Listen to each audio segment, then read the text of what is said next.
coucou, ça va? Il n'y a pas longtemps, j'ai acheté plein de boîtes comme ça dont je t'ai parlé dans une vidéo. C'est des boîtes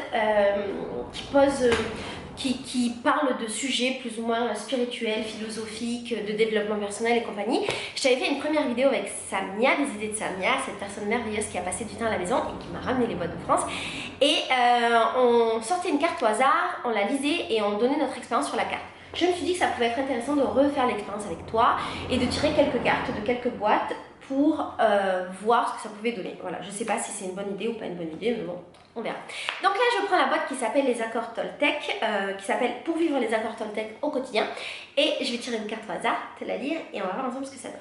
Cette carte s'appelle « Je suis pleinement responsable de ce que je ressens.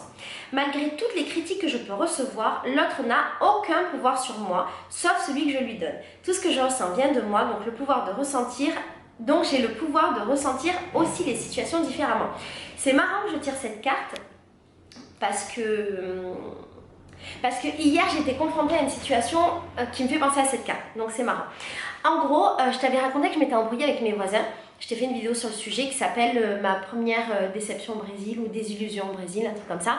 Et en fait, ma voisine avec laquelle je me suis embrouillée, je ne l'ai pas vraiment revue. Je l'ai revue une fois sur la place qui est en haut de chez moi où il y a toujours des événements culturels, de culture populaire. Je l'ai vue une fois et elle s'est mise en face de moi, donc c'est comme un grand rond-point, c'est une place ronde. Au milieu de la place ronde, c'est assez grand quand même, hein, c'est pas un rond. Au milieu de la place ronde, il y avait de la musique, des musiciens qui faisaient des tambours, des gens qui dansaient, machin, machin. Et elle s'est mise de l'autre côté de moi et elle me regardait, et moi je la calculais pas parce que je m'en bats les steaks de sa vie, mais elle me regardait mal et quand même ça me faisait, je dis je m'en bats les steaks, mais non, ça me faisait un truc. Ça m'a mis un peu mal à l'aise qu'elle me regarde comme ça, qu'elle me fixe mal et j'essaie de pas la regarder, de pas lui donner d'importance, mais quand même ça a créé quelque chose en moi. Et en fait hier j'étais encore sur ma place et elle était là bien évidemment comme chaque fois qu'il y a un événement culturel, ce qui est normal parce que tous les voisins on est tous là-bas. Et en gros j'étais assise sur un banc, j'étais plutôt bien dans ma vie et je vois des jambes là et je lève mes yeux. Et je fais un sourire machinalement parce que je fais des sourires à tout le monde, même mon mur et même mon banc, tu vois, même aux oiseaux.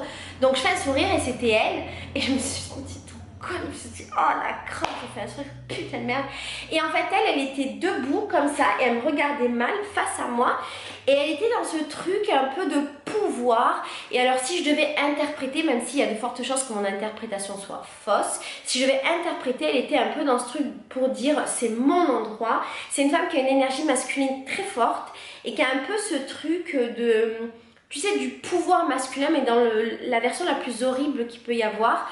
Et d'ailleurs, pour faire une parenthèse, il n'y a pas longtemps, elle s'était embrouillée avec sa meuf. Qui vivent en bas de chez moi et en fait elle a été odieuse et je me suis rendu compte à quel point j'étais pas folle dans la dispute que j'ai eue avec elle parce que c'est une personne qui est très dure et très difficile et elle était dans une position avec je crois que c'est sa femme ou sa copine, mais on s'en fout. Que moi je connais plus dans des rapports hétérosexuels avec un homme en situation de pouvoir qui hurle et qui rabaisse la femme et qui fait de la pression psychologique sur la personne. Elle était en position d'abus de pouvoir, comment on dit, il y a une autre expression, mais d'agression morale, non c'est pas ça, bref on s'en fout. Et en fait elle lui hurlait dessus en lui disant que c'était qu'une sale merde, qu'elle a traité de tous les noms en lui disant tu crois que je vais sortir de la maison, c'est ma maison et toi tu ne sors pas d'ici, tu restes là. Et à un moment donné elle dit et là qu'est-ce que tu vas faire, tu vas dire à tout le monde que je te bats, c'est comme ça que ça va se passer, nanana. Elle était dans ce truc de pouvoir, de maltraitance, voilà, de maltraitance morale envers sa meuf. Et ma coloc et moi on entendait ça et pour nous c'était très dur, on se demandait qu'est-ce qu'on devait faire, si on devait appeler la police, pas appeler la police parce que c'était réellement de la maltraitance la manière dont elle lui parlait, mais je ne pense pas qu'elle l'ait frappée.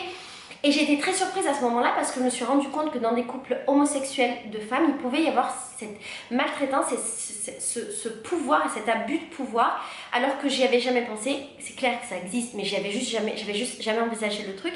Et donc cette femme a cette énergie très négative, très mauvaise, et elle était là à côté de moi. Et elle était vraiment en position de pouvoir, de dire c'est mon espace, c'est chez moi. Et j'ai interprété vraiment comme ça. Je me suis levée, je lui ai fait un sourire sans savoir que c'était elle. Et puis après je me suis sentie conne et je me suis dit bon, mais de toute façon, voilà. Et en fait, ce que je me suis dit aussi, c'est que, tu sais, des fois, tu as des gens, ils veulent te... ils cherchent des trucs pour te faire du mal, ils cherchent des trucs pour se bagarrer avec toi, pour créer des conflits. Et cette femme est vraiment comme ça. Ça fait un an, ça fait quasiment un an bientôt qu'on vit ensemble et je sais qu'elle est comme ça, tu vois. Par rapport à plein de situations que j'ai vues avec elle, elle cherche tout le temps le conflit et machin. Et elle me dit, si t'as une personne qui cherche le conflit, là, qui est en confrontation avec toi et que tu lui donnes de la confrontation, elle a de quoi s'appuyer. Mais si face à elle, tu donnes quelque chose de mou, et qu'elle essaye mais qu'en contrepartie elle a quelque chose de super mou, et ben elle peut pas parce qu'il n'y a pas de matière. Et peut-être qu'en lui donnant ce sourire là, et ben je lui ai pas donné de la matière. Peut-être que si je l'avais regardé mal ou si j'avais dit quelque chose, parce qu'elle était vraiment en mode devant moi, je te regarde mal. Elle est folle dans sa vie, elle est folle. Je lui ai pas donné ça, donc elle est partie, mais du coup là elle s'est mise derrière moi. En fait, j'étais sur un banc et elle s'est mise derrière moi. Et je me suis sentie dans un truc un peu claustrophobique. J'allais envoyer un message en plus à ma collègue pour dire ouais, il s'est passé ça, nanana. Et en fait, je me suis dit, ben, je peux pas envoyer le message parce que l'autre elle est derrière et peut-être qu'elle lit ce que j'écris sur mon portable. Et c'était horrible cette sensation. Et j'ai ressenti ce que pouvait sentir sa meuf, de cette sensation de toute puissance et de contrôle, et j'ai trouvé ça horrible. Et en même temps, je me suis beaucoup détachée. Ça a été un vrai travail sur quelques minutes, un vrai travail de détachement. Je me suis beaucoup détachée parce que je me suis dit, mais en fait, je peux pas lui donner d'importance et il faut que cette femme, elle comprenne que, à mes yeux, ni je l'aime ni je l'aime pas, c'est juste qu'elle n'a aucune importance. Et à partir du moment où elle comprendra qu'elle n'a aucune importance, peut-être qu'elle va me lâcher la grappe, qu'elle va arrêter de me détester et mettre son énergie négative ailleurs. Et donc, cette carte me fait penser à ça, je suis pleinement responsable de ce que je ressens. Et bien à ce moment-là, effectivement, j'aurais pu ressentir des trucs beaucoup plus négatifs et me sentir mal comme la première fois. Et je me suis pas sentie mal parce que j'ai accepté effectivement d'être responsable. Elle est trop bien cette carte. J'ai accepté d'être responsable de mes sentiments et j'ai accepté que cette femme méchante, elle n'avait aucune incidence sur ma vie et que du coup je m'en foutais et que cette histoire d'embrouille, de clés, de machin qu'on avait vécu, elle était derrière nous et qu'en fait c'était pas grave et voilà. Bref. Je te fais qu'une carte. En fait, c'est bien ce petit format là de 8 minutes de vidéo avec une carte. Dis-moi ce que tu en penses. Je te relis la carte maintenant en conclusion. Je suis pleinement responsable de ce que je ressens. Malgré les critiques que je peux recevoir, l'autre n'a aucun pouvoir sur moi. C'est exactement ça. Sauf celui que je lui donne, c'est exactement ça. Si je lui avais donné ce pouvoir-là de m'atteindre, elle l'aurait pris sans que je ne lui ai pas donné. Je lui ai fait un sourire.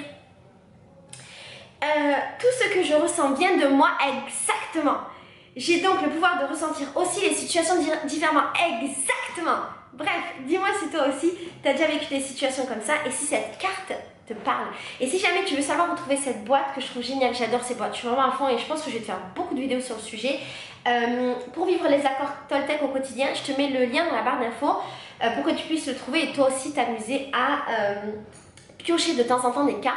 Ce que dit la boîte, c'est que tu peux piocher une carte le matin, la lire et en fin de journée voir comment cette carte a influencé ta journée ou comment ta journée a pris du sens avec cette carte ou machin machin. Bref, je te fais des bisous. Ciao, ciao, ciao.